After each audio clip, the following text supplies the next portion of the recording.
Hello. My girlfriend told me, I can't bring you to Christmas. My ex will be there and it'll be awkward. After I'd already bought thoughtful gifts for her parents and planned to propose. So I walked away. Months later, she's losing it because I'm with someone better. My name is Johnny. I am 31 and I work as a data analyst in Austin. My schedule is pretty predictable, mostly remote with occasional office days, which means my life runs on routines, planning, and spreadsheets more than anything dramatic. My girlfriend was Marissa, 29. We had been together a little over 2 years, and while we did not officially live together, I was at her apartment most weeks, and we had already started talking seriously about getting engaged sometime the following year. I am posting because I still do not know if I missed something obvious or if I just ignored a pile of warning signs because I had already invested too much time into the relationship. Marissa presented extremely well to other people. She had that sharp social style where she could say something rude with a smile and make the other person look dramatic for reacting. Early on, I wrote it off as stress, then sarcasm, then her just being direct. Looking back, the directness only ever went one direction. Waiters, customer service people, her younger cousin, my brother, basically anyone she thought had less social leverage than her got the edge of her personality. With me, it showed up in a slightly different way. She liked keeping me a little off balance. If I made plans too confidently, she would say I was being controlling. If I asked for her input, she would say I had no initiative. If I got her something thoughtful, she would ask why I was trying so hard. If I kept things simple, she would say I was emotionally lazy. Somehow, every disagreement ended with me defending motives I never actually had. Despite that, I stayed. On paper, the relationship made sense. We were the same age range, wanted a similar future, had overlapping friend groups, and there were no obvious lifestyle clashes. I make a stable income, live pretty calmly, and avoid unnecessary chaos. She always said that was exactly the kind of life she wanted too. By early December, I had already decided I was going to propose around New Year's. Nothing flashy, just something small and intentional. I had a ring picked out and partially paid off. I had even started preparing for Christmas with her family because it would be the first time I was spending the holiday with them. Her dad collects old jazz records, and her mom likes hand-painted ornaments from local artists. I tracked down both without asking Marissa for help. The gifts were already sitting in the trunk of my car. That was the same week things started feeling off in a way I could not rationalize. Every time I mentioned Christmas plans, she got weird about it. Not openly angry, just evasive. She would change the subject, answer vaguely, or act like I was being intense for asking basic questions like when we were leaving or whether I should bring an overnight bag. Then she started taking phone calls in the other room. Then she snapped at me for asking if something was wrong. 3 days before Christmas, while I had her parents' gifts already wrapped and a ring payment scheduled for the following Friday, she finally explained why she had been acting strange. And the second she said it, the entire relationship suddenly made a lot more sense. When Marissa finally brought it up, she did it in the most casual way possible, like she was telling me the weather forecast. We were sitting in her living room on a Tuesday night. I had just come over after work and brought takeout. Nothing unusual about the evening until she suddenly said something that did not match the conversation at all. She said I should probably make other plans for Christmas. At first, I thought she meant her parents had changed locations or something like that. So I asked what she meant. That is when she said it. She told me she could not bring me to Christmas dinner with her family this year because her ex was going to be there and it would be awkward. She said it like this was a normal scheduling conflict. I remember just staring at her for a few seconds because my brain needed time to process what she had actually said. Not only had we been dating for 2 years, but she knew I had already bought gifts for her parents. I had mentioned it multiple times over the past week. So I asked the obvious question. Why would her ex be at her family's Christmas dinner? Her answer was that he had stayed close with her brother after the breakup, and the family had known him for years, so he still showed up to some holidays. According to her, it was not a big deal, and everyone had moved on. Then she added the part that really made the situation clear. She said it would just be easier if I did not come this year, because it might make him uncomfortable. Not the family. Not her. Him. The guy she dated before me. The guy she broke up with more than 2 years earlier. Apparently, his comfort level took priority over the guy who had been in the relationship since. I asked her if she was serious. She said yes, completely serious, and then she added that I was making it bigger than it needed to be. She explained that it was only one holiday, and I could just spend Christmas with my own family instead. She said next year it would probably be different. What made the whole thing even more absurd was the timing. The gifts for her parents were already in my car. The ring I was planning to give her in 2 weeks was half paid off. I had spent the last month preparing to show her family that I took the relationship seriously. And she was sitting there telling me that the most practical solution was for me to quietly remove myself from Christmas so her ex-boyfriend would not feel weird. The longer she talked, the more calm I got. Not because I was okay with it. Because something in my head had already started rearranging the situation into a much simpler equation. And once that clicked, the next decision became very easy. Once she finished explaining why her ex-boyfriend needed to be comfortable at Christmas, I realized something important. Marissa had already decided what the hierarchy was. Her ex, her family dynamic with him, and whatever awkwardness she wanted to avoid were all higher priorities than the relationship she had with me. And the way she said it made it clear she expected me to just accept that. I asked her one simple question. I asked if she actually expected me to step aside for her ex-boyfriend after 2 years of dating. She immediately rolled her eyes and said I was being dramatic. According to her, it was just one holiday and I should not be insecure about it. She kept repeating that word. Insecure. That was the moment I stopped trying to negotiate the situation. I told her the relationship was over. Not raised voice, not an argument. Just a statement. I said if the guy she dated before me had a higher place in her life than the guy she was currently dating, then there was nothing left to discuss. She actually laughed when I said it. She thought I was bluffing. Marissa had a habit of assuming that every disagreement was just part of a long conversation that she would eventually win. She leaned back on the couch and told me to relax because I was clearly overreacting. Instead of arguing, I stood up and started gathering my things. My laptop charger from the kitchen counter. The gym bag I kept at her place. A couple of shirts from the bedroom closet. It took maybe 5 minutes. At first she watched me like it was some kind of performance. Then she started asking what I was doing. I told her again. The relationship was over. She tried switching tactics. First annoyed, then sarcastic, then dismissive. She said I was proving her point about being dramatic. She said I would cool off and call her later. I told her I would not. Before leaving, I grabbed the gift bag that was sitting by the door. The one with the presents I had bought for her parents. That is when she finally looked confused. She asked why I was taking those. I told her because they were never meant for someone who thought her ex-boyfriend should come before her partner. Then I walked out. But instead of driving home, I drove somewhere else. If her ex was important enough to still attend Christmas with her family, then her parents clearly knew him well. Which meant they probably also deserved to know exactly why their daughter's boyfriend of 2 years had suddenly disappeared 3 days before Christmas. So I drove to their house. Her parents lived about 20 minutes away in a quiet neighborhood outside the city.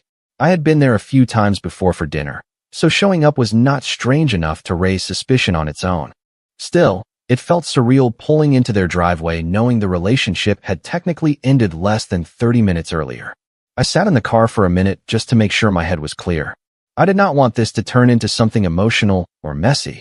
The goal was simple. Be direct, be respectful, and leave. I grabbed the 2 gift bags from the passenger seat and walked up to the front door. Her dad answered. He looked surprised but not concerned. He just said, "Hey, Johnny," and stepped aside to let me in like it was any other visit. Her mom was in the kitchen when I walked in, and she greeted me the same way. For a moment, I almost wondered if Marissa had already called them. But the confusion showed up quickly when they realized I had arrived alone and without her. Her mom asked where Marissa was. I told them she was at her apartment and that I had come by myself because I needed to explain something before Christmas. That immediately got their attention. We sat down at the kitchen table, and I kept it simple. I told them Marissa had informed me earlier that evening that I would not be attending Christmas this year because her ex-boyfriend was going to be there, and it might make him uncomfortable if I showed up. I made it clear I was not there to create drama or ask them to change their plans. I simply thought it would be strange if I disappeared without explanation after spending 2 years in their daughter's life. Both of them were quiet for a moment. Her dad leaned back in his chair like he was trying to process the information. Her mom looked genuinely confused. She asked if I was serious. I told her yes. Then I explained that because of that conversation, I had ended the relationship about 20 minutes earlier. I said it calmly, the same way I had said it to Marissa. Her dad rubbed his forehead and asked if Marissa had really said that her ex needed to be comfortable. I told him those were basically the exact words. After that, I slid the gift bags across the table. I told them I had already bought their Christmas presents earlier in the week because I had expected to spend the holiday with them. Returning them felt wrong, and none of this situation was their fault. Her mom tried to refuse them at first. I told her it was not necessary. The gifts were already bought, and they were meant for them regardless of what happened between me and Marissa. The room was quiet again for a few seconds. Then her dad asked me one question that made the whole situation even more interesting. He asked me if Marissa had any idea I was there talking to them right now. When her dad asked if Marissa knew I was there, I told him no. I said the conversation between Marissa and me had ended maybe 30 minutes earlier, and I had come straight over. I had not called her parents ahead of time, and I had not mentioned that I was coming. His reaction was interesting. He did not look angry at me. If anything, he looked tired. Her mom looked between us and asked the obvious question. She asked why Marissa would prioritize an ex-boyfriend's comfort over someone she had been dating for 2 years. I told her honestly that I did not know. Then I added something that made the situation clearer. I said the part that bothered me most was not even the ex being there. If her family had known him for years, that was their choice. I was not going to tell people who they could invite to their own house.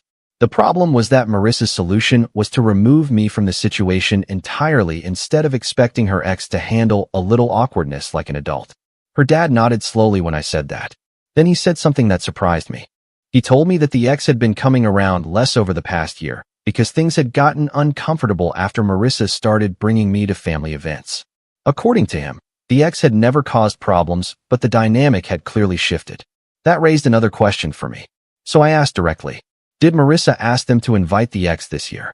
Both of them looked at each other for a second before answering. Her mom said yes.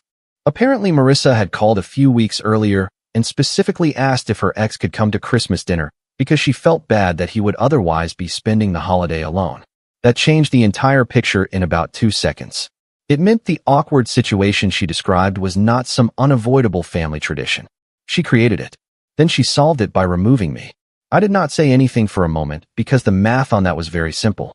Her dad looked at the gifts sitting on the table and then back at me. He said he appreciated me coming over and telling them directly. He also said he thought I handled the situation more calmly than most people would have. I told him there was no point turning it into a fight. At that point, the relationship was already over in my head. Right as I stood up to leave, her mom's phone buzzed on the counter. She glanced at the screen. Then she looked back at me with a very specific expression. Marissa was calling her. I did not stick around for the phone call. When Marissa's mom said her daughter was calling, I told them it was probably better if they handled that conversation without me sitting there. I had already explained why I would not be around for Christmas, and that was really the only reason I had come over. Her dad walked me to the door. Before I left, he shook my hand and said he was sorry the situation had played out that way. He also said he respected the way I handled it. I told him I appreciated that, but honestly the decision had not been complicated. Once someone shows you where you rank in their priorities, there is not much left to debate. After that, I got in my car and drove home. The first thing I did when I got inside my apartment was block Marissa's number. Not as a dramatic gesture, just practical. I had already said the relationship was over, and there was no version of the next conversation that was going to improve the situation. It would only turn into an argument about whether I was overreacting. I also blocked her on social media for the same reason. Then I took care of the last loose end that mattered. The engagement ring. I had not picked it up yet, but I had already paid a significant deposit at a local jeweler. The balance was scheduled for the following week, and the ring would have been ready just before New Year's. So the next morning, before work, I drove straight to the jewelry store. I explained that the engagement had been called off and asked if the deposit could be refunded. Fortunately, their policy allowed cancellations before the ring was completed. It was not an instant refund, but they confirmed the money would be returned to my card within a few business days. Walking out of the store felt strange for a moment. 3 days earlier, I had been planning a proposal. Now I was canceling it before the ring even existed. But the feeling passed pretty quickly, because the more I replayed the conversation with Marissa in my head, the more obvious it became that the relationship I thought I was building had not actually been there.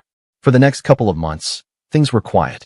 I focused on work, spent time with friends, and honestly enjoyed the absence of constant small conflicts that had somehow become normal while I was dating Marissa.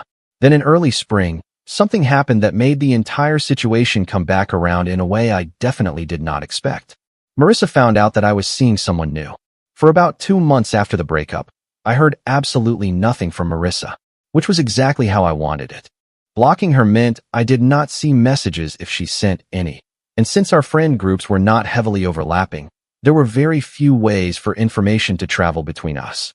My life just went back to being calm and predictable again. Work was busy at the start of the year, which helped. Data analysis projects tend to come in waves, and the company had started a new reporting system that kept me occupied most days.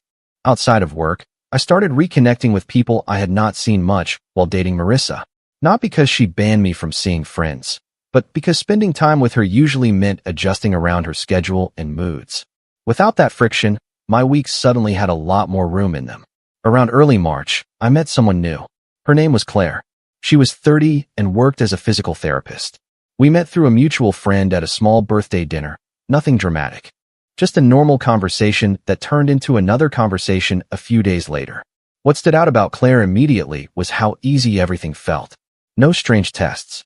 No constant corrections about my tone. No weird competitive energy during normal conversations. If we disagreed about something, it stayed a disagreement instead of turning into a personality flaw that needed to be analyzed. We took things slow at first. A couple of dinners, a few weekend walks, normal getting to know each other stuff. By the time April rolled around, we were seeing each other regularly. And that is apparently when the information finally reached Marissa. I still do not know exactly who told her. My best guess is that one of the mutual acquaintances who followed both of us on social media saw a photo Claire posted of us at a hiking trail outside the city. Nothing dramatic. Just two people standing next to each other smiling. But somehow that picture made its way back to Marissa. I only realized something was happening when one of my friends texted me asking if everything was okay. I asked why he was asking. He sent me a screenshot. It was from Marissa's Instagram story. And the story was not subtle.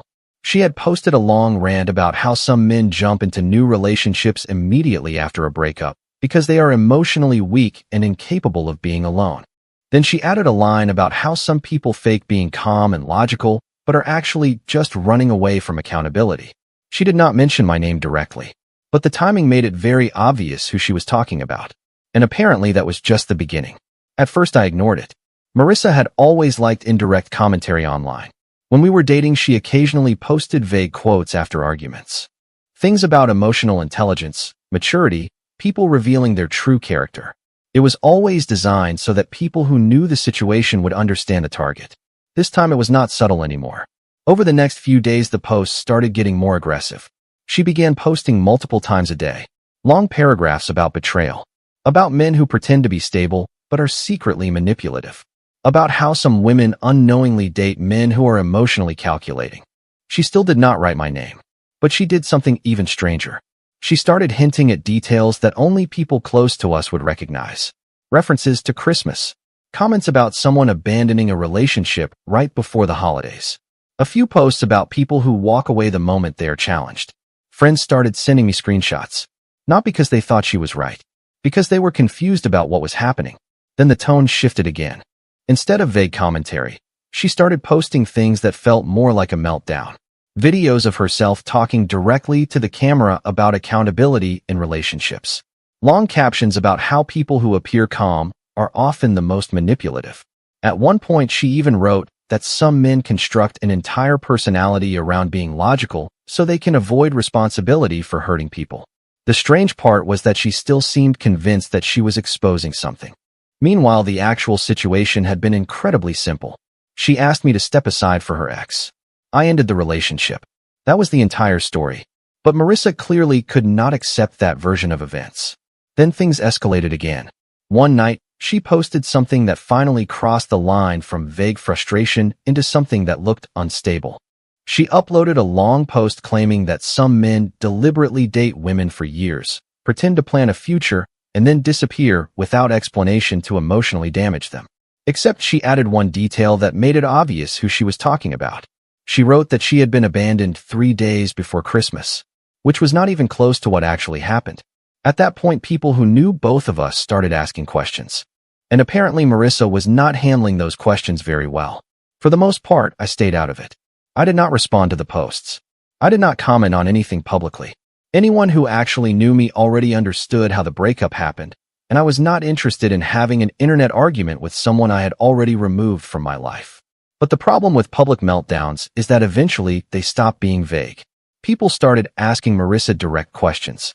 A couple of our mutual acquaintances apparently asked what she meant about being abandoned right before Christmas. Others asked why she was posting about a breakup that had happened months earlier. Instead of calming things down, that seemed to push her further. The post got longer. The tone got sharper. Then she made the mistake that basically ended the whole narrative she was trying to build. One night, she wrote a long post about how she had been planning to introduce her boyfriend to her family for Christmas, and he had suddenly disappeared after a minor disagreement. Except someone in the comments asked a very simple question. They asked why she had told people earlier that her ex-boyfriend was also going to be at Christmas. That comment sat there for about 20 minutes before Marissa replied, and her reply accidentally confirmed everything. She said that her ex was only there because her family had known him longer, and it would have been unfair to make him uncomfortable by bringing someone new. Someone new. That phrase immediately got attention. Because 2 years is not exactly new. A few more people started asking questions after that. Nothing aggressive. Just basic logic. If the relationship had lasted 2 years, why would the ex take priority? Why was the solution removing the current boyfriend? Why was she describing it as abandonment if she had told him not to come? Within an hour, the comment section had turned into a quiet pile of people pointing out the obvious gaps. Then the post disappeared. The next morning, her entire account was private. And for a while, everything went quiet again. But that was not the end of it.